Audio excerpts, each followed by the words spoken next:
H, not a joke, not a typo.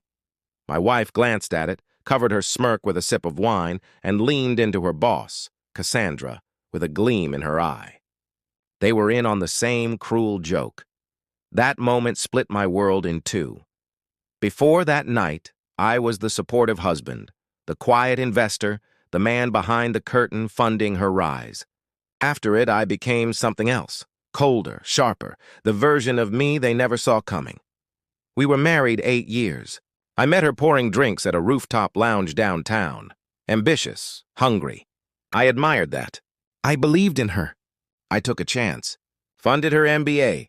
Introduced her to my network. Wrote the check that helped her get her foot in the corporate door.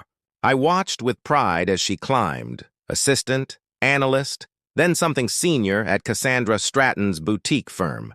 She started coming home later. Slicker clothes, a colder voice. Less we, more me. I asked once if we were still a team. She told me I was being insecure. 3 weeks before the party, I found the first email. Her laptop left open on the kitchen island. An accident. Subject line, tonight, same room. It wasn't one message, dozens, photos, dinners, hotel receipts, group chats with coworkers calling me Mr. Doormat. Jokes about how Cassandra loved watching her girls play with weak men. Dares to humiliate partners for sport. I scrolled until my eyes burned. I didn't scream. I didn't cry. I closed the laptop and went upstairs to kiss her goodnight. That's when the plan began. For 3 weeks, I played dumb. Held her hand. Picked out her dress for the party. Even offered to drive her. What she didn't know was that while she slept, I consulted a divorce lawyer. A very good one. I gathered every financial record. Traced every expense. Pulled receipts for the spa weekends and girl boss retreats she claimed were work-related. They weren't. While she slept beside me, I was already separating accounts, preparing asset division, shifting funds, quietly, legally. I built a wall, not from anger, but from precision. The night of the gathering arrived. Upscale venue, polished concrete floors, imported wines, a guest list of people who shook hands with their eyes closed. I walked in beside her. Nobody greeted me. Only side eyes and snickers until I reached my seat and saw it.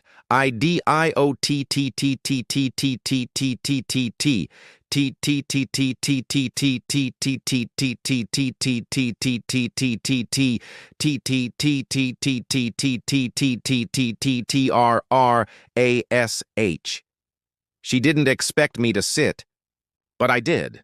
I sat, smiled, and watched them all across the candlelight. Cassandra raised her glass and toasted unshakable women.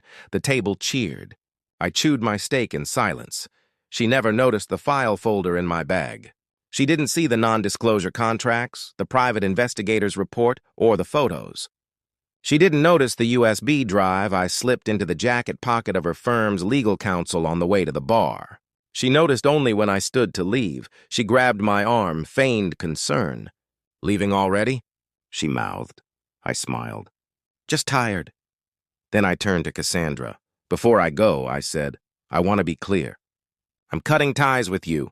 A beat. Confusion flickered across her Botoxed face. Then I walked out.